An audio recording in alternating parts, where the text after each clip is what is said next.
This is one of the best Muslim therapists in America, says me, collaborating with shuyukh like Sheikh Yasser Burjaz, Sheikh Yasser Qadi, and the man himself, Sheikh Abdullah Dura. With over 10 years of running this practice, I wanted to ask him about Islam's relationship with mental health, the biggest issues our generation is facing, and his journey to becoming the therapist he is today. So, I hope you enjoy. Bismillah. Usman bhai. Assalamu alaikum, bro. Wa alaikum salam wa rahmatullah. So you're a licensed marriage and family therapist? Yes. And you've been doing it for how long? I'm a little over a decade now. What got you into it? Oh, what got me into it? So, man, my career path, I think, like a lot of people, wasn't just clear cut. Like, I wasn't, I didn't go the straight, like, desi route of pre-med and med school and all of this, right? So I had a little bit of difficulty trying to figure out what I wanted to do, what I wanted my contribution to be. So, believe it or not, prior to this, I was a radiology tech. Prior to that, or in between that, I was a Quran teacher. I studied overseas for a little bit. I was hoping to be an imam at one point, so I kind of jumped around. I was an EMT. I wanted to be a tactical paramedic, working for the SWAT team. I just jumped around. I wanted to be a firefighter. So I did all of these different courses and I kind of jumped around.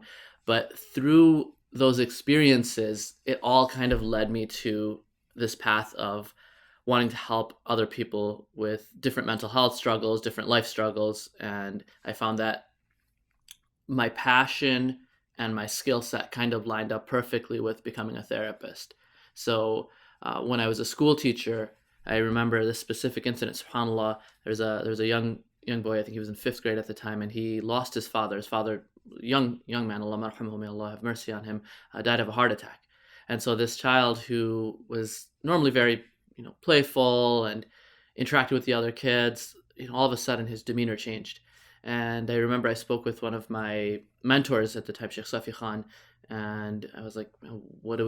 We don't have the resources. I feel so bad. I mean, this kid is so good, and all of a sudden his grades are plummeting, his behavior is plummeting, he's just quiet on the playground. And I felt like, man, I wish there was more we could do about it. And, the answer I got at that time, this is probably 2007, was that, like, we just don't have the resources as a community. And, I was like, well, why, that was one incident. There was another incident, a little bit more graphic. There was a lady, when I was a radiology tech, there was a lady who was a victim of sexual assault. Unfortunately, she was raped. And we had to do a pretty invasive procedure on her. It's known as a lower GI, where you have an enema and you have to, it's a barium enema, and like you basically have to go in, and it's to evaluate any type of polyps or anything like that in the GI tract. And she was traumatized. She was shaking, and it was something, like, of course we had to do what we had to do, medically speaking, to make sure that, there's nothing cancerous, there's nothing that's going to hurt her. However, just the process itself was so damaging. And then I found myself, sitting there in between the exam, because it was like a 4-hour procedure, just talking to her, talking about her life story, trying to calm her down, letting her know, this is, it's going to be okay.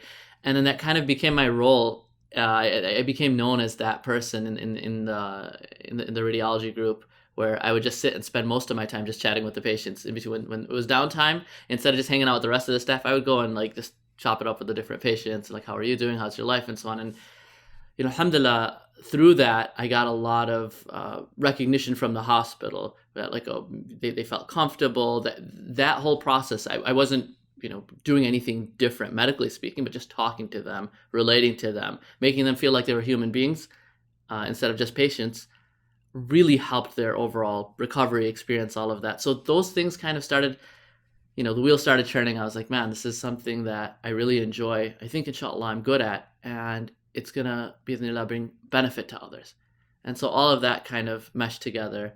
And so then eventually, alhamdulillah, I was able to connect with so first I did while I was doing my undergrad in psychology, then I did some undergraduate research at DePaul University. And then from there, I was able to connect with this marriage therapy program out in Chicago that kind of fit all my needs, alhamdulillah.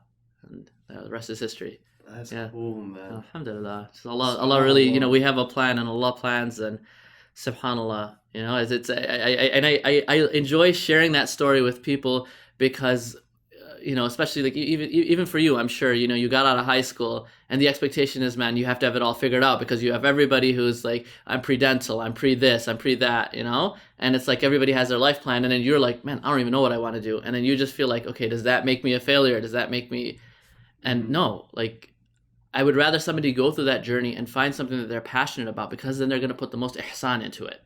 You know, I have friends who were semi-forced to go to med school, and like now they're miserable doctors. I was like, dude, I love you for the sake of Allah, but I don't want to be your patient ever, man. You know? Yeah. So, I mean, I learned through that, and I try and convey that to other people. Like, be patient with yourself. Allah has a plan for you that's greater than your plan. Always, you know? Learn, gain different experience, do the reps, as you like to say, right? And it'll work out. I feel like that is a big issue in our communities, that we kind of lay out only like 2 or 3 paths for our children, especially from like within the immigrant community, right? It's either you pursue medicine, you know, stereotypical medicine, engineering, law. Why is it so difficult for us within our community to kind of bring up our children to pursue those different right? No, that's a good point. Like, I mean, you like history, right? So I think a lot of it comes from this idea of fear. Like a lot of our parents who immigrated here in like the 60s and 70s immigrated here through merit, either through engineering, through medicine. And at that time, it was super easy to get residency over here. Like they would want you, they'd pay for your flight, all of this. So you hear stories from like old school doctors saying that, man, it was so easy for me to come here. They paid for my flight, they paid for everything. And so it gave this perception of security. We left, seemingly like poverty back home to build this wonderful life. And so I was able to build that life for my family because I was a doctor, because I was an engineer, right? I mean, Dearborn, right? Most of you had a lot of engineers and stuff coming too, right? Or was it more blue collar? I think a lot of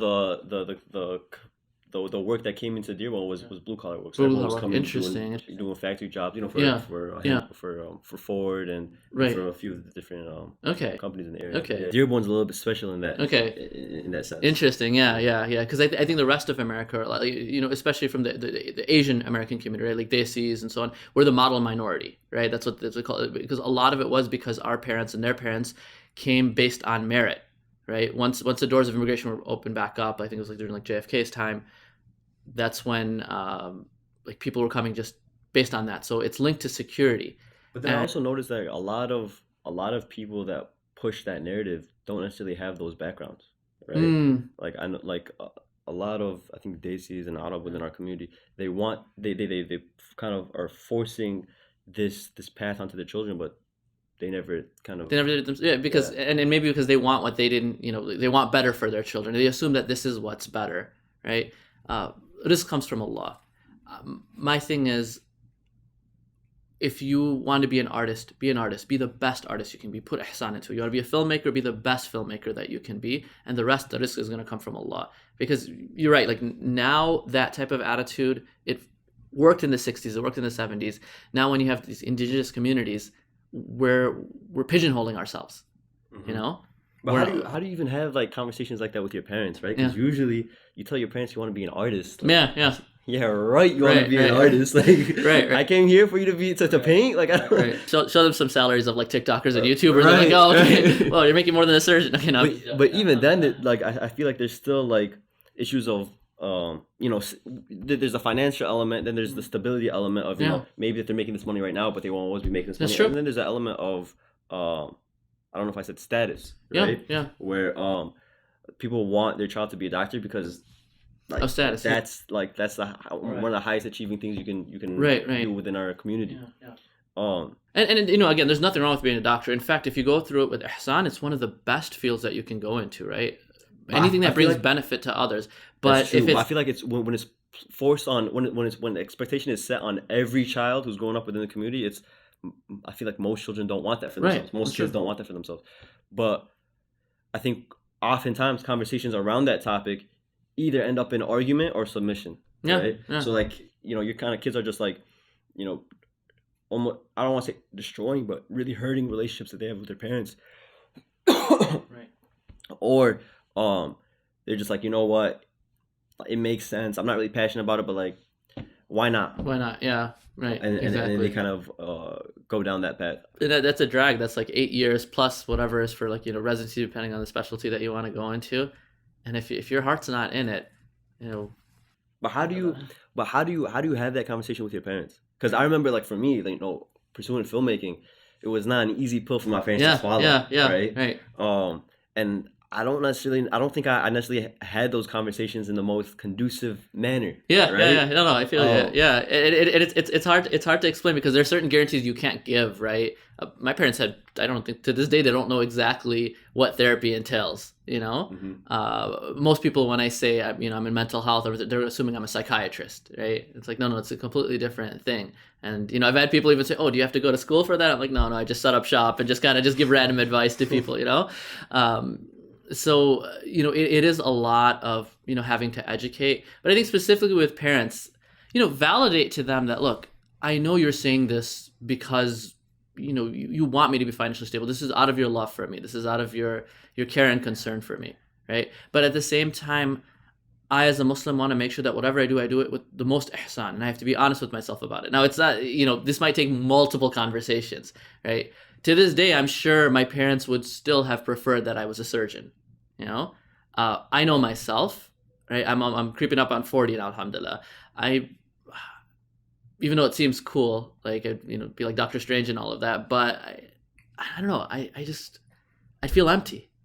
Mm-hmm. I'd feel empty, Mm-hmm. And I think over time, just persisting, validating, look, I get you guys are doing this out of love, be respectful, but at the same time say, but I know myself, and this is where I feel I'm going to excel. This is where I feel that most barakah is going to be. At the end of the day, this is a tangent. This is a complete tangent. But when it comes to explaining to parents, توجد فرق بين اتباع الوالدين وبر الوالدين. There's a difference between obeying your parents and being kind to your parents. Right? It's not fard for you to, if your parents say you have to go to this medical school, you don't. Allah's not going to ask you on the day of judgment, why didn't you follow this path? As long as what you're doing is not haram, you're allowed to disagree with your parents. Do it with respect. Do it acknowledging that, like, I know you guys want the best for me, right? Yeah. I'm also, this is maybe not the most sound advice depending on the situation. So please, guys out there, don't take generic advice as specific to your situation. But I'm kind of stubborn sometimes, so like I'm good at doing the action and apologizing afterwards, Right, right, yeah, so yeah. I'll just do it. I'll pick a program. I'll go and like oh, by the way, like sorry, I did decide this. Barakallah feek. That's it. Yeah. It is what it is. It is what it is. Yeah. Okay, that's interesting. I think something that stood out to me also was you mentioned there's an element of if I pursue this path, I'll feel empty, and if I pursue this other path, I can pursue it with ihsan, right? With excellence. And the first thing that came to mind for me is like usually if someone were to tell their parents like I'm gonna feel empty if I do this, they're just like you fill up your emptiness with the money you'll make, with the money you'll make, the stability and so on, right? But I think what is a more compelling argument, especially to the older generation, is if I do this, I can actually become the best in my field at this, right? And if I do this, I won't be. And I think ultimately our parents want us to be ideally the best version of ourselves, right? They want us to be not just the best version of ourselves, but the best in our field, regardless, right? And it doesn't have to be the same field, right? This is a prophetic model, right? Hassan ibn Thabit radhiyallahu anhu, who's the poet, the scribe of the Prophet ﷺ, is never going to be Khalid ibn Walid. Nor did the Prophet ﷺ want him to be Khalid. Khalid ibn Walid radhiyallahu anhu was not an expert on languages, but he was an expert in military strategy. The Prophet ﷺ wanted him to be the best at what his God-given talent was, And this is a vision I think both you and I see eye to eye on, is that's what we need right now. We need people to put forth their best talents out there and have it through the filter of, is this pleasing to Allah and His Rasul? Is this something that's going to progress our ummah? And go out there and do it, whether you're a calligrapher, whether you're a chef, whatever it is. And so you're saying you're not going to convince them, by the way. You're not going to, the goal is not to convince them, or the goal is to be respectful to them and do what you need to do. Okay. That's it. Okay. Yeah. I don't, there are certain things where, even in marriage, right? There's one statistic that I think like 80% of conflicts go unresolved. The goal is not to go and sit and do, put all of your dalil and say, look, my opinion is more, sahih and thiqa than yours. And so there's never going to be a situation where, whether it's your parents, your siblings, or say, you know what, your argument is way more valid than mine. It's not going to happen. That's interesting. Because to me, I'm always thinking like, no, like we have to be on the exact same page. Why? Yeah, you don't have to convince them, But don't those issues come up again later on? Like if you leave an issue unresolved, right? Yeah. Like that can creep up in the future. Right. So unresolved is different than them agreeing with you, right? There could be a resolution where, okay, I don't fully see it your way. However, I respect your need to do this. I'm still, for the rest of my life, I'm still going to think, Sha'ban, you should have been an orthopedic surgeon. Why did you go into filmmaking? Bi'idhnillah, when you become the next, I don't know, like Muslim director, open up your own sitcom, this, that, everything, may Allah plays barak, and all that you do, I will still say, but you should have been an orthopedic surgeon. So what, right? I respect you throughout the journey. You have my du'as. Alhamdulillah. Right? Okay. That's, you get what I'm saying? So it's come to a place of acceptance, not necessarily agreement. Exactly.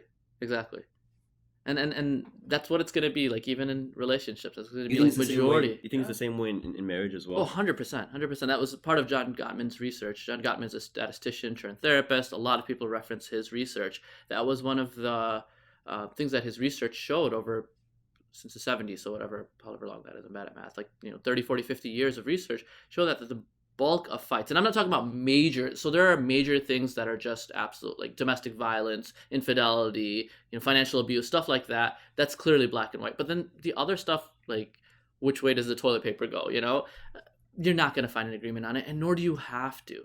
I feel like, especially as us brothers, we approach it from such a logical standpoint of, no, but I have to prove my points are way more sound than hers. Yeah, to me, it's hard for me to swallow, because I'm thinking, but why not? Like, why can't we figure out like the best way to so has that ever worked though? You know what I'm saying? Like, and even if it does, right? Let's suppose you wholeheartedly convince your spouse, but they're just mad at you afterwards. Who really won? Yeah.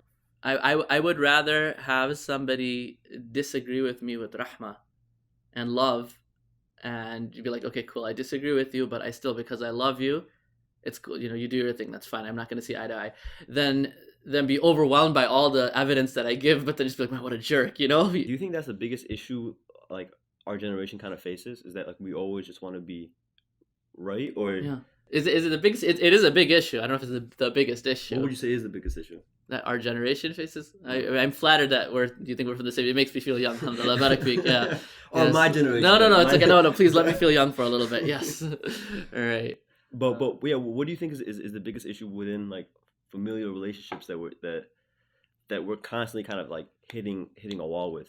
Right. So I mean, I think that there is this huge push now towards individualism, right? We came from collectivist societies. We came from societies where we all work together, right? Aunts, uncles, grandparents, all, it's a large community. It takes a village to raise a child, this whole mentality, to now I'm going to do me, right? And there's nothing wrong with it. There's a healthy balance of I'm going to do me, and I need to like find, myself and my unique strengths.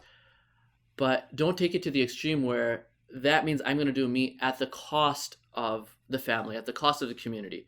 Again, it doesn't mean that you have to go along with what everybody's saying, but you become so emotionally reactive that it's like you're unnecessarily defensive. No, my parents are not going to, don't tell me what to do, right? It's like, yo, chill. Like, somebody's giving, the whole idea of nasiha, right? Adin nasiha. The religion is nasiha. How does our generation, I'm going to keep saying our generation. What's nasiha? Advice. Like, it's beneficial advice, right? How does our generation take that? And for most people nowadays, it's like, well, don't tell me what to do. It's defensive. It's defensive. Yeah. Like, only Allah can judge me. Why are you trying to judge me, bro? As opposed to, like, maybe let me have husna, then let me have like a good thought about my brother who's telling me this. Maybe you want what's good for me. Maybe you're actually trying to have my back, right? Because your truest friends are the ones who are going to call you out. Like my when I was getting married, my wife and my mother-in-law, may Allah bless them, interviewed my best friend. And my best friend is my best friend for a reason, because he said the good about me and the bad about me. He was honest. Okay. And he said that, like, these are the things that, like, I would say that he needs to work on. Right? That's a good friend. Wow. But I have to be willing to accept it. I mean, we all have kind of this chip on our shoulder sometimes. There's certain trauma or triggers that we have. Like, I'll share super personally, right? I was a single dad for a number of years. And I had this in me that, like, don't tell me how to parent. And I'm being super vulnerable. I'm a therapist. Yeah. I studied this. No, it's not just about that. Honestly, it was like there were certain other personal things, like maybe I was told that like, oh, you can't do this on your own and so on. I'm like, no, forget that. I'm a good father, alhamdulillah. And I do from the mercy of Allah, I do think I'm a really, really good father, right? But that means that anytime anybody brings up anything remotely critical about, hey, did you try this, or did you try feeding him this instead of this, or did you do this instead of this, right? Immediately I look at it as, are you saying I'm not a good father? You get what I'm saying? And that person could be very well intended. I haven't dealt with my own trauma.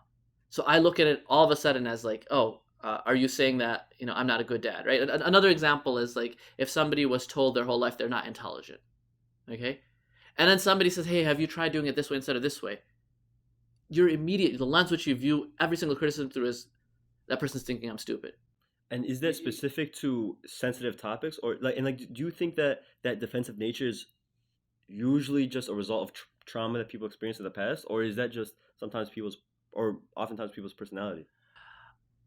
Our personality is shaped by our experiences, right? So a lot of times it is trauma, and I'm using trauma in a loose sense. I'm not talking about like PTSD or anything like that, but we grow up with certain sensitivities, right? I was ignored as the middle child, or I was this, or I was that, and because of that, we view the world through, okay, so now I have to prove otherwise. When the other person who's giving you advice might not be even saying anything at all about that. He might think you're super intelligent, but he's like, yeah, just a piece of advice. I don't know. It's a failure for us to introspect and go back and look at like, man, like, is it maybe that I just feel this way about myself?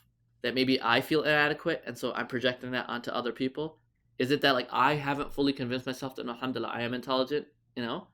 I from the blessing and mercy of Allah, alhamdulillah, I have 3 degrees. I had a full ride through my grad school, alhamdulillah. I had almost a 2.0 GPA in high school. I was convinced I was dumb as a rock, and I carried that with me. But that means that if I don't deal with that trauma and kind of talk myself out of it and say, look, you're not intelligent. I mean, you're not unintelligent, right? Allah has given you a talent. You're not good at math, but you're good at writing. Whatever it might be. If I don't deal with that, then yeah, I'm gonna live a life where I'm just unnecessarily defensive, and my frustration towards other people is just a reflection of what I feel about myself. Does that make sense? Yeah. But so it's usually in specific topics that we feel insecure about is when we become really defensive. Correct. Yeah, right. Okay. Like, I mean, do you play cricket? Not at all. Right. So if I told you, Shotman, you are horrible at cricket, do you care? No. Yeah, right. Yeah. But then there might be something else that is like particularly important to you, or maybe you were told you weren't good at this and it really affected you. You had a chip on your shoulder about it. Yeah. I see. Yeah. Okay. Well, how do people go about, or how should people go about dealing with these insecurities and then I guess that trauma, right? Like, how do you kind of unpack it in your mind so that you are capable of actually engaging better with people when they are criticizing you? Right. Yeah. Therapy.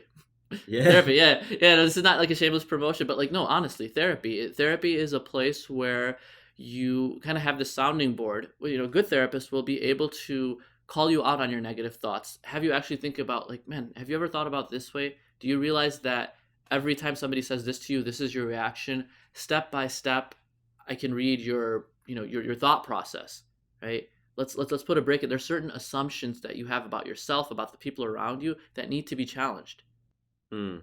So therapy helps with that. But is therapy the only tool people No, of course not. There's a lot of muhasabah. There's a lot of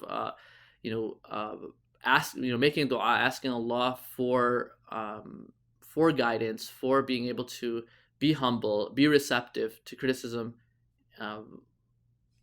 kind of realigning your purpose. So there, it's a plethora of things, but I think therapy is definitely a powerful tool in helping you calibrate how you navigate through some of these, especially if it starts to become a pattern and you're just like, man, I don't even understand myself. I don't understand like why I keep reacting that way. But like, a lot of people go through therapy and then they feel like they didn't really get much out of it because they haven't seen me. I just like, but like, what are the characteristics you think that actually qualify a good therapist? The characters that qualify a good therapist, honestly, therapy is about like a good fit. So I might not be the best therapist for everybody, right? But it's about connecting with the person. So it's a combination of being able to have that feeling that this person genuinely cares about me. They actually make dua for me. They're actually worried about my dunya and akhirah. at the same time, they're not just here to listen to me complain and whine the whole time, but they're actually giving pragmatic steps. They're calling me out when my thinking is wrong. And they do it in a way that is most receptive to me, right? So they're not super harsh about it. It depends on like what your personality is. Do you vibe with that person in their approach? Like my own personal therapist, right? She's a wonderful person. Dean wise, like she doesn't have that much knowledge about Dean, but I like her approach as far as like it's a good combination of empathy and relatability, but at the same time there are practical tools that are embedded into that empathy and understanding and listening ear, if that makes sense. So it's about fit to answer your question. So you're saying, okay, when it comes to fit, does this person actually care about me? Are they actually calling me out on things that I'm not noticing? Are those really the two main things? I'm sorry. No. So there's a few more, and I understand it's a process too. It's not going to happen. People come to therapy with maybe 10, 15, 20 years of a repeated pattern, some type of trauma, whether it's pornography addiction or it's marriage issues or whatever it might be, and expect after 2 sessions that problem solved. No, that's not the way it works. You're peeling the layers, you're opening the door, and sometimes things tend to get worse before they get better in therapy, but that's because you're finally dealing with something that maybe you haven't dealt with your entire life. So of course it's going to be tough in the beginning. Why would things get worse before they get better? Like if someone has anger issues, why would they get more angry when they're working to resolve it? So for example, let's suppose that you have anger issues because you were bullied, right? At certain point with hikmah, with wisdom, the therapist will guide you through maybe some of those past experiences.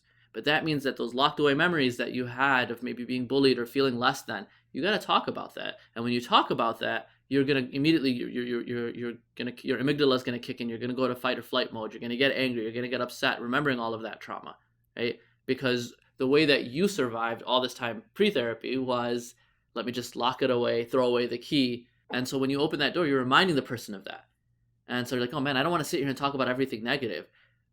But that same person has locked it away otherwise. And then they have this visceral reaction. They don't even understand why. It's like, man, I went off on my friends playing basketball. I don't even know why. They called a foul when it wasn't a foul, and I just lost it.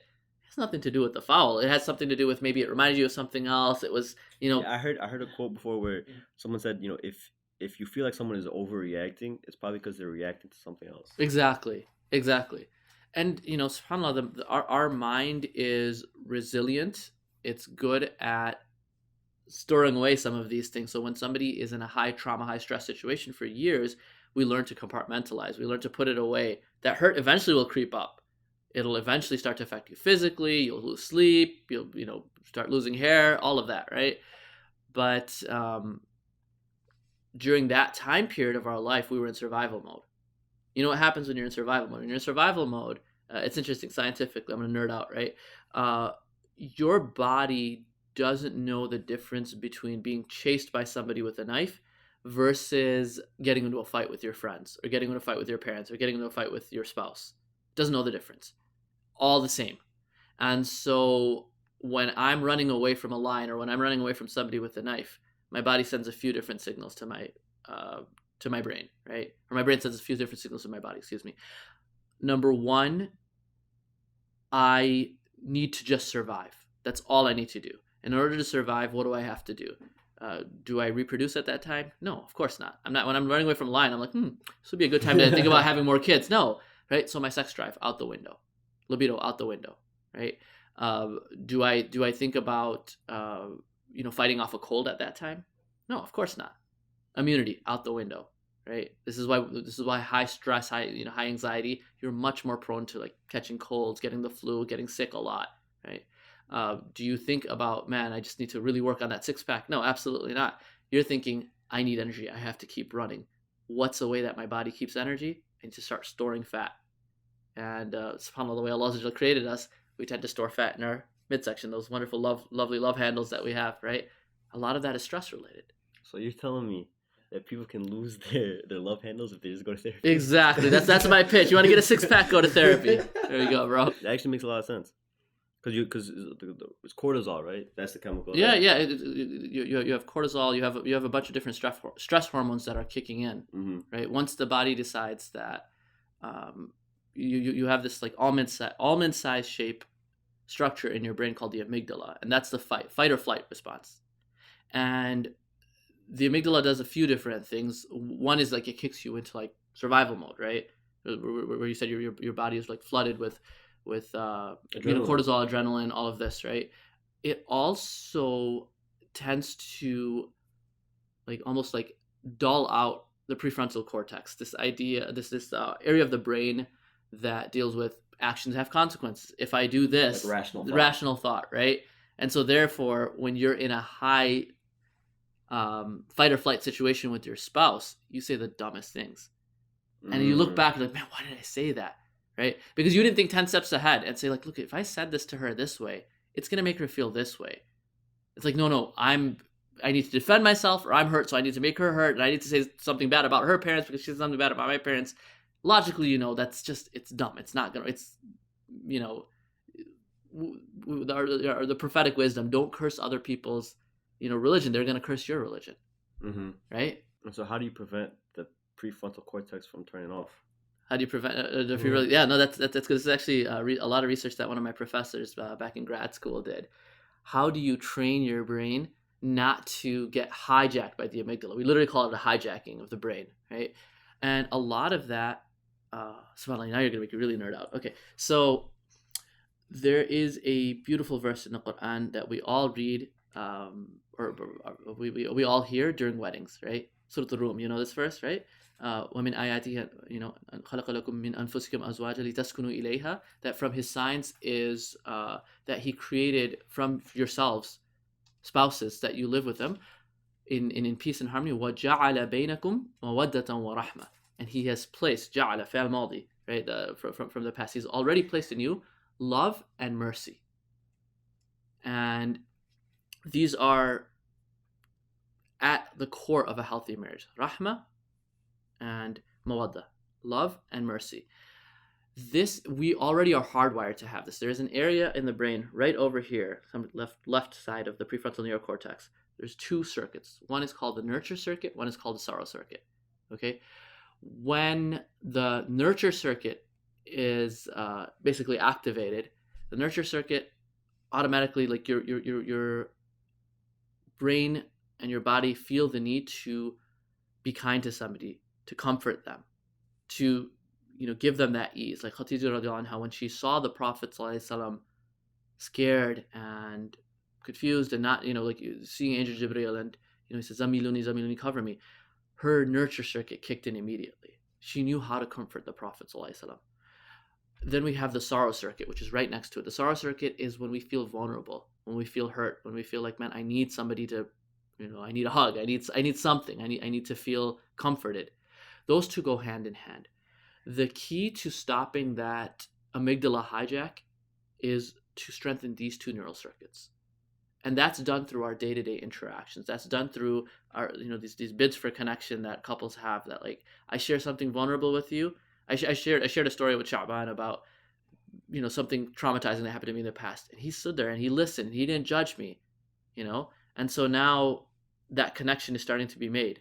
And I'm like, oh man, I love this guy for the sake of Allah, alhamdulillah. I start to feel more comfortable. Now, when that's strengthened with that particular person, when I get angry, that part is going to prevent a complete hijacking of the brain. It's through experience over and over again. You're able to then remember, right? And it's tough. Even then, it's still tough, but you're able to remember all the good. You're able to remember, you know what? I have this association with this person that when push comes to shove, at the end of the day, they have my back. And this is something, unfortunately, I hear a lot of couples saying, look, I know at the end of the day, when push comes to shove, they're not going to have my back because of lack of those experiences. Oh, wow. Yeah. It's that part, that's when it hits you. Yeah, right? Yeah. And so usually when people say, this person's not going to have my back, it's a result of them not supporting them when they were vulnerable, not making them feel safe. Yeah, exactly. The lack of rahmah. And the lack of rahmah. I mean, there are certain times in our life when we need the person the most. People complain. A lot of husbands will complain about their wives about this. That man, like, they never forget. They'll remember what happened back in 1995, and they remember all the details. But there are certain things that our brain stores in our memory that are super meaningful to us. Like, for example, Example I give is, let's suppose that you come home and the house is a mess, right? And then you start just like going off on your spouse, not knowing that like a few minutes before or an hour or so before, she got a call that her grandfather died. The memory she's going to have linked to her grandfather dying is, my husband yelled at me because the house wasn't clean. That's etched in her memory for the rest of her life. And even if you're apologetic, that association is always going to be there. And so what is the behavior that we should kind of practice with the relationships in our life that show that we have someone's back? Is it always like giving someone a hug and a kiss? Like, I'm not gonna give I love you, but I'm not gonna give you hugs and kisses all the time. Like, you're not. No. It's what the person needs. It's what the person needs at that moment, right? Some of us, we'll talk about like hurt feelings or vulnerable feelings. When I feel trapped, when I feel, pushed against a wall, pushed into a corner, I need either understanding, so I'm what's known as an understanding first person, or I need a solution, so I'm a problem solving first person. And sometimes I might need a little combination of both, right? So it depends on the person. I, for example, am a very understanding first person, right? And so when so people are actually, you can break people into we call these core differences, or basically the way that our nervous system is wired. What calms one person down might stress somebody else out, and what stresses somebody else out might calm somebody else down. That's why some of us are introverted, some of us are extroverted, some of us are planners, some of us are spontaneous, right? So in the same way, we all respond to hurt feelings differently. Our needs are going to be different. So an understanding first person, when I hear that my mother-in-law was talking trash about me, right? I just need to be understood that, look, even if her intention was good, it shouldn't have been said. That's all I need.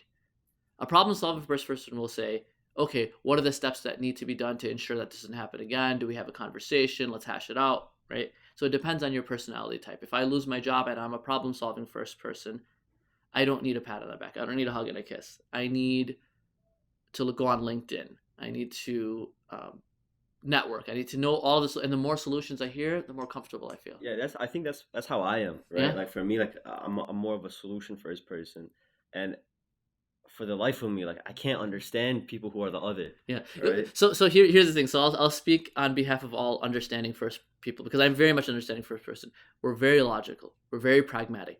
That is just a prerequisite to getting to the stage where you can hear solutions or come up with solutions, right? The moment I feel understood, right, then my guard goes down. Okay, cool. This person doesn't have to agree with me, but I'm getting the message that, look, you're allowed to feel the way you are, and there are other normal, sane, rational human beings who would agree with you and feel just as upset as you. And the moment I feel like that, then I'm like, okay, cool. Like I'm emotionally safe. I can breathe. This person gets me. Now I'm willing to listen to your advice, or I can come up with a solution myself. But if you jump straight into advice giving without understanding me, understanding my pain points, even validating that, like, yo, I'm upset right now, I don't care how practical your advice is. My ears are shut. It doesn't matter how logical you are. Mm-hmm. And that's what and so, I got the advice that, when you want to make sure that you understood someone, right, and you want to display that you're a good listener, like oftentimes it's best to just kind of reiterate what they said, right? Yeah. So just repeat to them how you understood what they told you. Is that enough to make people feel understood? Or because for me, like I'll repeat what someone told me just to make sure like I have the facts straight in my head, right? But does that also serve the purpose of making someone feel understood? So follow that up with, did I understand you correctly? I want to make sure I'm understanding you because it's important. And that is what makes people feel understood, because they're like, okay, even if they don't fully get me, they're making that attempt. And so now I have the door to be able to, no, that's not what I meant. Actually, I meant this. And then follow that up with affirmations and stuff as well. What do you mean? Like saying like it's okay, we'll get through this. Like I love. Yeah, you don't have to be fake about it, right? Like definitely, affirmations and reassurance is important. But again, you don't have to, because this is something that people just get so frustrated with. It's like, so I just have to agree with everything she says, or I have to agree with everything he says. No, we're not saying that. There's a difference between agreeing 100% with what they say versus giving them the space to say, look, but you're allowed to feel the way you feel, and you're not wrong in feeling the way you feel, right? Again, going back to the like 80% of those arguments. What if you think they are wrong for feeling how they feel? Keep it to yourself. Again, what's your objective? If your objective is to just destroy them with all the evidence in the world, you probably will. Great. Who won at the end? Good job. You proved her wrong. Alhamdulillah. Okay. Good luck sleeping on the couch. No, I'm just playing. Right. Yeah. Okay. Okay. So then, make sure that they feel emotionally safe, right? That they feel like they understand you. And then, is it ever inappropriate to actually then provide solutions afterwards? If they want. If they want, or they might be willing to like come up with solutions themselves. And there are certain things that it's like, look, we do have to come up with a solution. So when you're ready, so either figure it out on your own, and I'm not saying it in a mean way, but like figure it out like where you're comfortable, where this pattern of behavior is not repeated, or maybe we can figure it out together. So they're just asking like, do you want to solve this right now, or do you want to solve it later? Right, exactly. And more times than not, they're able to figure it out on their own. Believe it or not, the moment they feel understood, that logic immediately kicks in, and they're like, okay, I can put my guard down. I don't have to, Man, I feel like this is therapy for me right now. I feel like I'm getting so much out of this. Another question I had though was, when do you think it's appropriate to go for someone who does come from a Islamic background versus someone who doesn't? Yeah. And does it actually make a difference in the therapy that they receive? So as a practicing Muslim, 100 million %, because it's different than going to a chiropractor or going to a dentist or going to like if I go to a dentist, or if I have to go to a podiatrist or something, or I have to go to an accountant, I don't really care that much about what their worldview is, because they don't need to fully understand me. They just need to do my taxes, right? Or they just need to adjust this or whatever, right? Therapy is different. Therapy is very personal. And especially for us Muslims, the advice that you give, whether it's marriage advice, whether it's advice about the way you view yourself, anxiety, addiction, whatever it might be, has to be through a lens of Quran and Sunnah. It's imperative. Now, if you yourself are not very practicing, you go with what's a good fit for you. But I would never advise a practicing Muslim to make their first option to go with a non-practicing or non-Muslim therapist. But don't you think that sometimes like people will pick a Muslim therapist and they kind of expect too much out of them? What do you mean? Like they'll expect them to be like knowledgeable as an imam almost, right? Right. Where they want them to really apply Islam to every facet of their life. But I feel like oftentimes there's a lot of Muslim therapists that they know as much as me, right? Like they don't really know much about Islam beyond some of the foundational elements. Sometimes they're even missing some of the foundational elements as well. Right. Right. Is that still better than going with someone who's not Muslim at that point? So the foundational element piece is I think important. Do they have to have like Bukhari memorized in Shaltabiyya and all of this and stuff? No, definitely not, right? But do they need to know the basic tenets? Absolutely, right? So I was actually given this example years ago as I was getting into the field about the importance of Muslim therapists, right? So a couple goes into this non-Muslim therapist, and the guy is complaining about his spouse and saying, look, we feel so disconnected and so on, and really she's really straying away from what it means to be a practicing Muslim, and she started going clubbing. And so the psychologist is like, you got to connect with your wife. Why don't you go to the club with her? And he was like, he meant it like it was well intended, right? But you're completely missing the point. A Muslim therapist will be able to talk about the idea of barakah. We'll be able to talk about the idea of when you do things that are pleasing to Allah, Allah will fill your marriage with barakah, right? And then be able to like advise as far as like what's a good way with hikmah to be able to connect with your wife, to be able to or it could be husband. I'm not just saying, but in that specific example, it was the wife who was going clubbing, to be able to get them out of that behavior, right? But they have to have the basis that no, that's haram, right? I had someone tell me once that they felt like they were teaching their therapist about Islam. Yeah. And it really was like they were giving the therapist dawah as opposed to really like getting the value from the and session. that's why fit really matters, right? So again, for my situation, alhamdulillah, like a lot of my friends are mashayikh, right? And so I don't need my therapist to give me a fatwa. That's not what I'm looking. But she has to have a basic understanding of deen, of this, of that, of like just our basic principles. you know. But it depends on what you're looking for, right? And if you're not happy, like, it's okay to shop around, right? I spoke to 4 different therapists before I landed on my therapist. My wife spoke to multiple therapists before she landed on, the therapist that she was comfortable with. Okay, so it's not like you gotta go with No, the first God, person no, absolutely not. And if you have a bad experience with a therapist, like, please don't let that turn you off on the idea of therapy itself. If you have a bad experience with a dentist or a doctor, does that mean you never see a doctor again? If you had a bad therapist, experience with a teacher, and I think we all have, that means you drop out of school. You know what I'm saying? Like, yeah. Okay. Something else I want to actually pick your brain a little bit about was just to shift gears a little bit. Yeah. Do you know much about like the history of mental health within like Islamic society or Muslim society? Yeah. Tell me, bro. Like, okay, because it seems like, or to a lot of people, it feels like the secular world is really pioneering mental health. Right. Yeah. But tell me about how like Muslims throughout history have kind of approached No, it. great question. So Freud did not found psychology. He's not the founder of psychology. Like, when we think of psychology and therapy and stuff, we think of Sigmund Freud, and we're like, oh my God, are you gonna inject all these weird ideas into my mind? And no. In fact, Freud, a lot of his stuff is outdated. It's not practical. We don't really apply it in therapy nowadays. The first psychiatric hospital ever built was in Baghdad. The first, it was Dr. Rania Awad, may Allah preserve her, and bless her in all that she does. She's done phenomenal research about this. So there's a lot of papers out there. Her institute is called Maristan, and it comes from the word Bimaristan. You speak a little bit of. Do you know what Bimar means? No. Bimar is like marid, right? Okay. Like yeah. So there were centers for this. Like, they were called Bimaristans. Okay. And But for people who don't speak either. Oh yeah. So Bimaristan means like it's a center for someone who's ill, who's struggling. Those were the first institutions in Baghdad.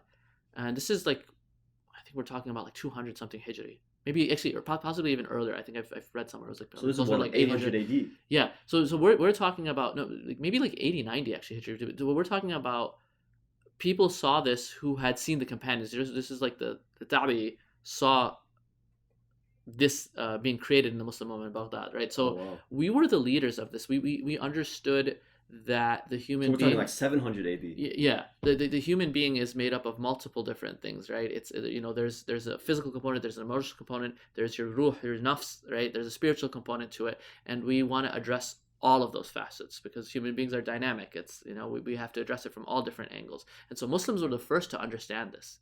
The first book on cognitive behavioral therapy ever written was written by a man named Abu Zayd al-Balkhi, right? Called Masalih al-Abdal wal Anfus. It's about the sustenance of the body and the soul. And he was the first to talk about like thought disorders. He was the first to talk about like overthinking and OCD and anxiety and all of this in a very methodical way. Right? This is around 200 Hijri. So well before any Western therapy concept came out. Mm-hmm. So this was our legacy. And cognitive behavioral therapy in specific, so cognitive behavioral therapy or CBT is one of the dominant models of therapy right now. It's very much in line with Islamic thought and Islamic principles. Right? Mm-hmm. And what is cognitive behavioral therapy? So cognitive behavioral therapy basically teaches you to look at the world through a clearer lens, right? And look at yourself through a clearer lens. Look at, even the way you look at Allah through a clear lens, right? There's this idea of, I am as my slave thinks of me. This is a hadith Qudsi. I am as my slave thinks of me, so let my slave think good of me, right? There's this whole beautiful concept in our religion of husn al-dhan, thinking good about yourself, thinking good about Allah. And so cognitive behavioral therapy teaches you to look at events in your life, look at people in your life, look at situations through a clear lens. Is there some bad? Yes. Is there some good? Yes.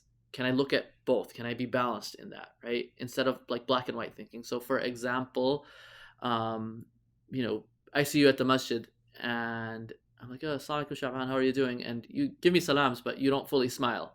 Like you have a beautiful smile, otherwise, mashallah, tabarakallah, but you didn't smile at me. Cognitive behavioral therapy would have me challenge certain negative thoughts like, oh man, did he not like me? Did I say something wrong to him? And then, I'm sure you've met people who will, just become obsessed with that. Like, what did I say to my friend? They must think this about me. They must think that about me. Does that qualify as like social anxiety, or is that just overthinking? So Clinically speaking, no, it doesn't necessarily qualify as social anxiety. There's some other facets that go into actually being diagnosed with social anxiety. Okay. A lot of that has to do with impairment. So when it starts to affect your day-to-day functioning, Okay. right? But I mean, even if it's not classified as clinically as social anxiety, it's still troublesome, man. Like you start to doubt yourself. You start to be like, okay, forget it. I'm not going to go out anymore.